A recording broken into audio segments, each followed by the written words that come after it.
आप सभी का शैलेश अग्निहोत्री के चैनल पर एक बार फिर से बहुत बहुत स्वागत है। स्टूडेंट्स, हम लोग आज के सेशन में मॉलिक्यूलर स्टोइकियोमेट्री पर आधारित सवाल करेंगे। मॉलिक्यूलर स्टोइकियोमेट्री हमको क्या बताती है, कैसे इस पर आधारित सवाल आते हैं, यही आज का विषय होगा। तो चलिए स्टार्ट करते हैं प्रॉब्लम्स को बनाना। ये रहा हमारा आज का पहला प्रॉब्लम। हम आपको प्रॉब्लम समझा रहे हैं, आप समझकर अपने आप से ट्राई कर सकते हैं वीडियो को पॉज करके, और जिनको डायरेक्टली चलना है मेरे साथ सॉल्यूशन की तरफ प्रोग्रेस कर सकते हैं। तो यहां पर सवाल में देखिए क्या है, बोला गया है कि if all the iron which is present in 0.4 mole of Fe2O3 is converted to Fe2FeCN6 whole thrice, find number of nitrogen atoms in this formed compound। तो हुआ क्या, आपने Fe2O3 लिया, कितना लिया, 0.4 मोल लिया। इसका सारा आयरन आपने एक्सट्रैक्ट कर लिया और उस सारे आयरन को आपने इस्तेमाल कर लिया किसको बनाने में, Fe2FeCN6 whole thrice। तो ये जो आपने प्रोडक्ट बनाया है, इस प्रोडक्ट में ये जो आपने फेरीफेरोसाइनाइड बनाया है, इस फेरीफेरोसाइनाइड में कितना नाइट्रोजन का एटम होगा, नाइट्रोजन के आपको एटम्स बताने। तो इस प्रकार से ये सवाल आते हैं और यहां पर हम स्टोइकियोमेट्रीज का एक्सटेंसिव यूज करने वाले हैं। तो चलिए देखते हैं किस प्रकार से ऐसे प्रॉब्लम्स बनाए जाते हैं। सबसे पहली चीज, जब हम बात कर रहे हैं Fe2O3, तो सबसे पहले हम लोगों का सोर्स ऑफ आयरन जो Fe2O3 उसकी चर्चा कर ले। ये हमने लिया है 0.4 मोल। अब आप बात को समझें कि स्टोइकियोमेट्री इस कंपाउंड की क्या है। आयरन के रिस्पेक्ट में 2 है, ऑक्सीजन के रिस्पेक्ट में 3 है और टोटल कंपाउंड के रिस्पेक्ट में 1 है। कहने का मतलब अगर आप 1 मोल Fe2O3 लेंगे तो आपके पास 2 मोल आयरन होगा और 3 मोल ऑक्सीजन होगा। अभी आपने 0.4 मोल Fe2O3 लिया है तो आयरन कितना होगा, उसका 2 गुना स्टोइकियोमेट्री बता रही है। तो यहां से आपको जो मोल ऑफ आयरन रिट्रीव होगा वो होगा 2 मल्टीप्लाइड बाई 0.4, यानी 0.8 मोल आयरन का आप इस्तेमाल करने वाले हैं। क्या बनाने में, आप बनाने जा रहे हैं Fe2FeCN6 होल थ्राइस। ये आप बना रहे हैं और इसमें सारा जो आयरन है वो कुल मिला के कितना होना चाहिए, 0.8 मोल, क्योंकि इतना ही आपने रिट्रीव किया है। अब यहां पर इस फाइनल कंपाउंड में जरा बात को ध्यान दें, यहां पर 2 चीजें आपके लिए इंपॉर्टेंट है, आयरन और नाइट्रोजन, क्योंकि इन्हीं में आपको संबंध स्थापित करवाना है। अगर आयरन यहां पर बात करें, अगर आप इस कंपाउंड में बात करें तो देखिए 2 मोल यहां से मिल रहा है और यहां पर देखिए जब आप ब्रैकेट को ओपन करेंगे तो 3 आ जाएगा, क्योंकि ब्रैकेट के बाहर 3 है। तो यहां पर जब इसका आप पूरे कंपाउंड का 1 मोल लेते हैं तो आयरन का हो जाता है 5 मोल और नाइट्रोजन का देखिए जब आप ब्रैकेट को ओपन करेंगे 6 3 18 और छोटा ब्रैकेट ओपन करेंगे तो 18 1 18, तो नाइट्रोजन के यहां हो जाएंगे 18 मोल। तो ये चीज देखिए स्टोइकियोमेट्री बताती है कि इसका इतना मोल तो उसका कितना मोल। इसी के आधार पर फिर हम आगे यूनिटरी मेथड का इस्तेमाल करके चीजों को फाइंड करेंगे। तो यहां पर हमको आधार मिलता हुआ कि यदि आयरन 5 मोल होगा तो नाइट्रोजन 18 मोल होगा। तो यदि आयरन बच्चों 1 मोल है तो नाइट्रोजन कितना होगा, नाइट्रोजन होगा 18/5 मोल। अब एक्चुअल में आपने यहां आयरन इस्तेमाल कितना किया है, जो सारा का सारा ऊपर से आ रहा है, यानी 0.8। तो जब 1 है तो ये 18/5 है। तो जब आयरन 0.8 मोल होगा बच्चों तो नाइट्रोजन कितना होगा, यूनिटरी मेथड से सॉल्व कर ले, 18/5 मल्टीप्लाइड बाई 0.8 मोल। ये देखिए आपको mole of iron, mole of nitrogen आ गया। जो आपके जो फेरिफेरोसाइनाइड में जो नाइट्रोजन के मोल हैं वो बच्चों आ चुके हैं। तो आपको बच्चों मोल पता चल गया, तो आपको मोल ऑफ नाइट्रोजन पता चल गया। ये कितना है 18/5 मल्टीप्लाइड बाय 0.8 मोल। लेकिन आपको नंबर ऑफ नाइट्रोजन एटम्स, देखिए क्वेश्चन में मोल नहीं पूछा है, नंबर ऑफ नाइट्रोजन एटम्स पूछा है।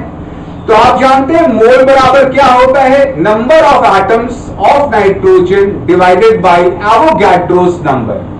मोल का फॉर्मूला संख्या अपॉन एवोगैड्रोस नंबर।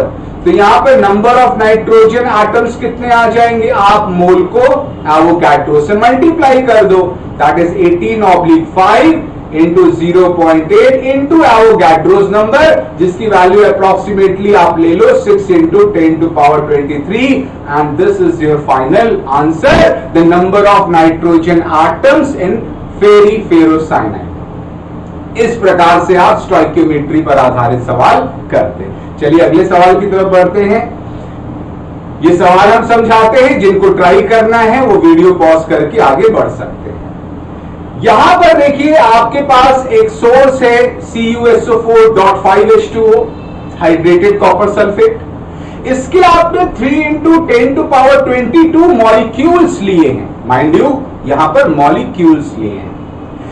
इसका जो भी ऑक्सीजन कंटेंट है, जो भी ऑक्सीजन है, use all O to form Al2O3। All the oxygen from CuSO4.5H2O is used and it is used to make Al2O3. Now, from Al2O3, all the aluminium has been used to form KAlSO4 whole twice. तो आप जो Al2O3 बना रहे हैं, अब उसमें से सारा एल्यूमिनियम आप एक्सट्रैक्ट करेंगे और उसको कहां पर इस्तेमाल करेंगे, KAlSO4 होल ट्वाइस बनाने में। तो क्वेश्चन ये कह रहा है कि जो आप KAlSO4 पोटेशियम एल्यूमिनियम सल्फेट बनाएंगे, इसमें सल्फेट का कितना मास होगा। Now it is asking about the mass. तो यहां पर कहीं ना कहीं स्टोइकियोमेट्री अपना एक रोल प्ले करने वाली है, और पिछला सवाल जैसे हमने बताया है वैसे ही हम यहां पर भी अपनी योजना का इस्तेमाल करेंगे।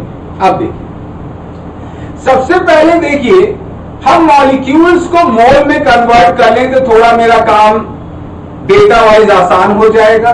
तो सबसे पहले हम क्या कर रहे हैं, इन मॉलिक्यूल्स को मोल में कन्वर्ट कर लें। तो CuSO4.5H2O के मोल निकाल लें तो आपको मॉलिक्यूल की संख्या दी है, और संख्या दी होती है तो एवोगैड्रोस से हम डिवाइड कर देते हैं तो मोल आ जाता है। और ये देखिए, इसको जब आप सॉल्व करेंगे तो आ जाएगा 1/20। तो आपको CuSO4.5H2O के मोल आ गए 1/20। अब देखना है कि यहां पर ऑक्सीजन के कितने मोल होंगे, क्योंकि आपका जो ऑब्जेक्टिव है वो ये है कि यहां से सारे ऑक्सीजन को आपको निकाल कर Al2O3 में इस्तेमाल करना है। तो कितने ऑक्सीजन होंगे ये तो जानना बहुत जरूरी है। अब आप समझे, ध्यान से देखेंगे, जब आप एक CuSO4.5H2O लेते हो तो उसमें काउंट करो कितने ऑक्सीजन है। बच्चों देखो, 4 तो यहां से आ गए और 5 बन गए, यहां 1 है और यहां 5 है, तो 5 जो 1 से मल्टीप्लाई होगा तो 5 और 4 कितना हो गया 9। तो यहां से एक बहुत इंपॉर्टेंट चीज आई कि जब अब हम CuSO4.5H2O के आधार पर बात करेंगे, और जब आप ऑक्सीजन की बात करेंगे तो जब CuSO4.5H2O 1 मोल है तो ऑक्सीजन कितना है, वो होगा 9 मोल। जब आप इसका 1 मोल लेंगे तो ऑक्सीजन होगा 9 मोल। लेकिन आपने इसका 1 मोल लिया है नहीं, आपने इसका लेकर रखा है 1/20 मोल। अभी हमने नंबर ऑफ मॉलिक्यूल से इसके मोल निकाले। तो जब ये 1 है तो ऑक्सीजन 9 है, तो जब ये 1 है तो ऑक्सीजन 9 है। तो जब ये 1/20 होगा तो ऑक्सीजन कितना होगा, 1/20 इंटू 9, यानी 9/20 मोल ऑक्सीजन होगा। और ये सारा ऑक्सीजन आपने यूज कर लिया, किसमें? आपने यूज कर लिया Al2O3 बनाने में, आपने इसका Al2O3 में इस्तेमाल कर लिया। तो यहां पर जो भी ऑक्सीजन है Al2O3 में, वो सारा का सारा कितना होगा? यहीं से आ रहा है। तो यहां पर जो ऑक्सीजन के मोल होंगे वो 9/20 मोल होंगे बच्चों, क्योंकि उसका सोर्स तो कॉपर सल्फेट .5H2O है और वहां पर आपने 9/20 निकाला है और उतना ही इस्तेमाल करना है। तो यहां Al2O3 में भी ऑक्सीजन उससे ना ज्यादा ना उससे कम। अब आप बात समझे कि अब Al2O3 के रिस्पेक्ट में जब हम बात करते हैं, अब हम लोग Al2O3 के रिस्पेक्ट में बात करें, क्योंकि हमको यहां तक डेटा मिल चुका है। तो जब आप Al2O3 के रिस्पेक्ट में बात करते हैं तो यहां पर एल्यूमिनियम की भी बात उठेगी, ऑक्सीजन की भी बात उठेगी, क्योंकि इन सब में रिलेशन। तो आपने देखा Al2O3 जब मान लीजिए आप 1 मोल लेते हैं, अभी कितना है हम बाद में बात करेंगे। अगर ये आप 1 लेते हैं तो यहां पर ऑक्सीजन देख सकते हैं 3 मोल, स्टोइकियोमेट्री का इस्तेमाल कर रहे हैं। एल्यूमिनियम का देख सकते हैं 2 मोल। तो ये तो आपको मॉलिक्यूलर फॉर्मूले में जो उसकी स्टोइकियोमेट्री, उससे एक आधार मिल गया। और आप जानते हैं कि यहां पर आपने जो ऑक्सीजन इस्तेमाल किया है वो कितना किया है? 9/20 मोल, जो हमने प्रीवियस कैलकुलेशन आपको करके दिखाया।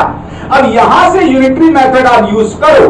अगर ये 3 ऑक्सीजन है तो एल्यूमिनियम 2 है, तो अगर ऑक्सीजन 1 होगा तो एल्यूमिनियम होगा 2/3। तो जब ऑक्सीजन 9/20 है तो एल्यूमिनियम हो जाएगा 2/3 मल्टीप्लाइड बाई 9/20, यूनिटरी मेथड। अगर ये 3 है तो ये 2 है, तो अगर ये 9/20 होगा तो ये होगा 2/3 इंटू 9/20। तो यहां कुछ कैलकुलेशन करके आपको आ जाएगा 3/10 मोल। तो देखिए आपको अब पता चल गया कि कितना एल्यूमिनियम आपके पास है Al2O3 में, वो है 3/10 मोल। तो ये आपको पता चल चुका है। अब देखिए क्या बात है, अब यहां से एक बहुत इंपॉर्टेंट चीज है।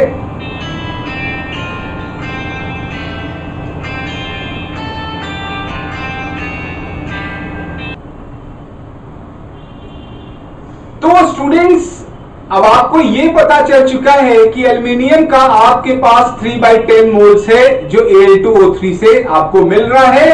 और ये सारा एल्यूमिनियम आपको इस्तेमाल करना है पोटेशियम एल्यूमिनियम सल्फेट बनाने के लिए। तो जब ये एल्यूमिनियम यहां पर आप यूज करेंगे तो यहां पर एल्यूमिनियम कितना होगा? ऑब्वियसली होगा 3/10 मोल, सारा का सारा आप लेफ्ट से ले रहे हो। जब यहां पर ध्यान से देखो एल्यूमिनियम 1 है तो सल्फेट 2 है, यानी एल्यूमिनियम का दुगना। तो अगर एल्यूमिनियम 3/10 मोल है तो यहां पर आप बहुत सरलता से स्टोइकियोमेट्री के आधार पे बोल सकते हो कि सल्फेट का मोल जो होगा वो ट्वाइस होगा एल्यूमिनियम के, यानी इसको आप लिख सकते हो 0.6 मोल्स। तो एल्यूमिनियम के मोल आपको पता हो गए, उससे आप सल्फेट का निकाल लिए क्योंकि वो उसके दुगने थे और ये आ गया 0.6। लेकिन आपको मोल नहीं बताना है, आपको क्वेश्चन में मास बताना है। तो आप जानते हैं मोल को आप लिख सकते हैं मास ऑब्लिक मोलर मास। मोल का फॉर्मूला आप संख्या के टर्म्स में संख्या अपॉन एवोगाड्रोस नंबर और मास के टर्म्स में मास अपॉन मोलर मास। सल्फेट का जब मोलर मास की बात करते हैं तो वहां पर एक सल्फर होता है और 4 ऑक्सीजन। तो एक सल्फर का होता है 32 और 4 ऑक्सीजन का होता है 64, क्योंकि एक ऑक्सीजन का 16, तो 4 ऑक्सीजन का 16 4 जा 64 और 64 हो गया ऑक्सीजन का और 32 हो गया सल्फर का, तो ये आ गया 96। तो सल्फर का सल्फेट का जो मोलर मास है वो 96 है। तो यहां से आप मास ऑफ सल्फेट निकाल सकते हैं, ये आ गया 0.6 मल्टीप्लाइड बाई 96 ग्राम्स। तो बच्चों आपने एल्यूमिनियम के मोल से सल्फेट के निकाले जो कि उसके 2 गुने थे, सल्फेट के मोल आ गए। मोल बराबर होता है मास अपॉन मोलर मास। सल्फेट का मोलर मास 96, कैसे? एक सल्फर का 32, 4 ऑक्सीजन का 64, जोड़ दिया 96। मास आ गया mole into molar mass. This was the question. चलिए अब अगले सवाल में पढ़ते हैं। देखिए यहां पर थोड़ा सा डिफरेंटली हमने क्वेश्चन को पुट अप किया है, आपको चीजों को बैक ट्रेस करना होगा। देखिए क्वेश्चन क्या, बहुत ही अच्छा सवाल है। आपने यहां पर फेरस ऑक्सलेट का इस्तेमाल किया और इसमें जो भी कार्बन था वो सब आपने इस्तेमाल करके C6H12 का फॉर्मेशन किया। तो C6H12 में जो भी कार्बन है all is coming from ferrous oxalate. अब ये जो C6H12 है इसका सारा आपने हाइड्रोजन इस्तेमाल किया और आपने बना लिया फॉस्फोरिक एसिड H3PO4। तो आपको बताना है कि, देखिए क्वेश्चन बहुत इंपॉर्टेंट सुनिएगा, आपको बताना है कि यदि फॉस्फोरिक एसिड 4.9 ग्राम बना पाते हैं इस मेथड के अंतर्गत, तो बताइए आपने फेरस ऑक्सलेट का कितना मास लिया होगा। अब आपको फॉस्फोरिक एसिड का डेटा दिया है और फेरस ऑक्सलेट का पूछा है, तो सवाल को आप फॉरवर्ड डायरेक्शन में नहीं बना सकते। अब आपको पीछे से आगे जाना पड़ेगा, बैक ट्रेस करना पड़ेगा। देखिए हम आपको करके दिखा रहे हैं। सबसे पहली चीज कि यहां पर आपको फॉस्फोरिक एसिड देके रखा हुआ है, आपको फॉस्फोरिक एसिड H3PO4 का मास देके रखा है। कितना बन रहा है? 4.9 ग्राम। ये क्वेश्चन ने दिया है। इससे आप इसका मोल निकाल लें। तो जब आप मोल ऑफ फॉस्फोरिक एसिड निकालेंगे तो मास दिया रहता है, तो मोल का फॉर्मूला होता है मास अपॉन मोलर मास। मास है 4.9 और मोलर मास फॉस्फोरिक एसिड का 98। कैसे? 3 हाइड्रोजन का 3, 1 फॉस्फोरस का 31, 4 ऑक्सीजन का 64, जोड़ देंगे 98। तो यहां से मोल आ गया 0.5। तो आपको मोल ऑफ फॉस्फोरिक एसिड आ गए। अब आप बात समझिए, ये जो फॉस्फोरिक एसिड है ये कहां से इसका हाइड्रोजन आया है? इसका सारा का सारा हाइड्रोजन आ रहा है C6H12 से। आपको H3PO4 के मोल पता है बच्चों, 0.5 मोल। जरा आप स्टोइकियोमेट्री पर ध्यान दें। अगर एक फॉस्फोरिक एसिड है, अगर एक फॉस्फोरिक एसिड है तो हाइड्रोजन 3 है, उसका 3 गुना। तो अगर 0.5 मोल फॉस्फोरिक एसिड है तो हाइड्रोजन इसका 3 गुना होगा, यानी 3 इंटू 0.5 यानी 1.5 मोल। और ये सारा का सारा हाइड्रोजन यहां से आ रहा है, तो यहां पर भी हाइड्रोजन का मोल होगा 1.5 मोल। क्यों? क्योंकि बच्चों जो हाइड्रोजन C6H12 में था वही आप फॉस्फोरिक एसिड में लेके आए हो, तो हाइड्रोजन का तो कंजर्वेशन होगा। अगर फॉस्फोरिक एसिड में 1.5 है तो C6H12 में भी 1.5 ही होगा। अब आप यहां पर C6H12 की बात करो। अब हम लोग C6H12 की बात करते हैं। जब हम लोग C6H12 की बात करते हैं तो अब बात उठती है C6H12 की। यहां पर हाइड्रोजन आपको पता चल गया 1.5 मोल है। अब आप स्टोइकियोमेट्री देखो, अगर हाइड्रोजन 12 है तो कार्बन 6 है, यानी उसका आधा।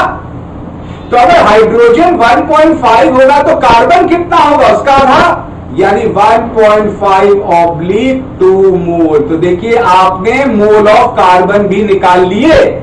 और ये सारा कार्बन कहां से आया? ये सारा कार्बन आता है आपको फेरस ऑक्सलेट से, FeC2O4 से।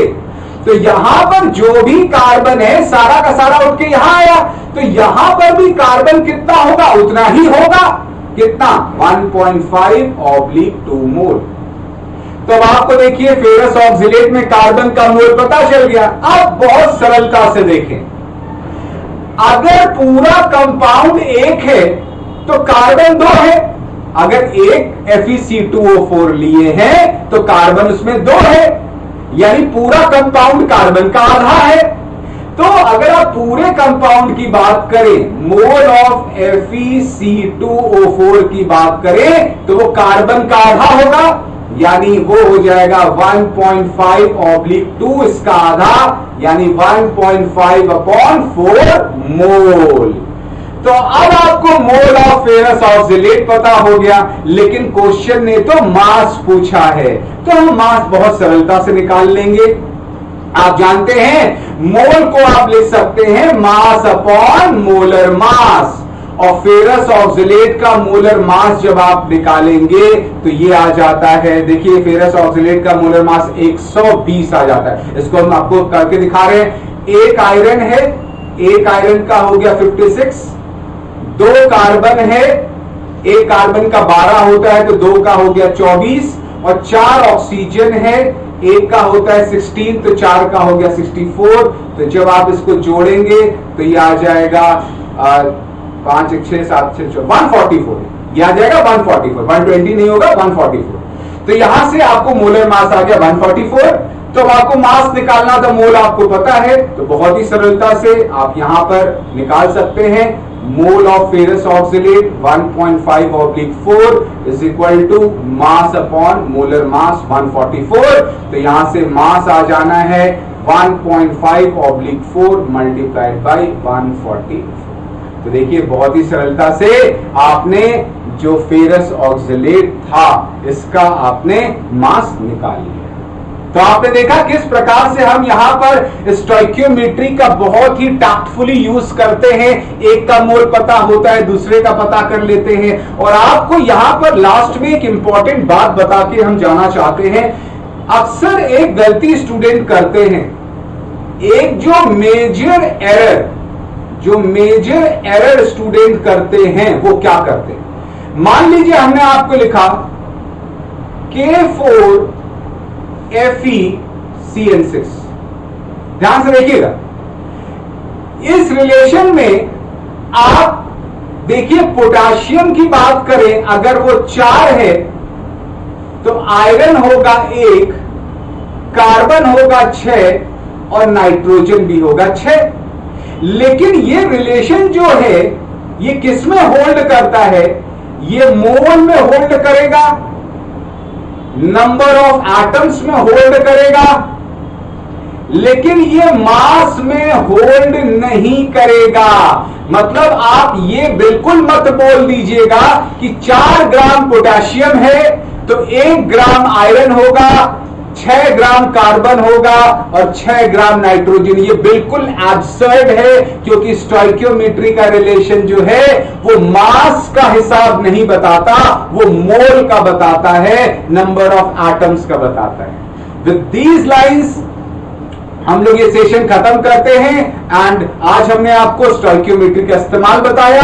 अगले सेशन में हम लोग और कुछ इंपॉर्टेंट चीजों की तरफ बढ़ेंगे। मोल कॉन्सेप्ट ये हम लोग का चल रहा है। आशा करते हैं कि आपको सारी जो बातें हैं सिंपल वर्ड से समझ में आ रही होंगी। तो बहुत जल्दी मिलते हैं, तब तक अपना बहुत बहुत ख्याल रखिए। Thank you very much.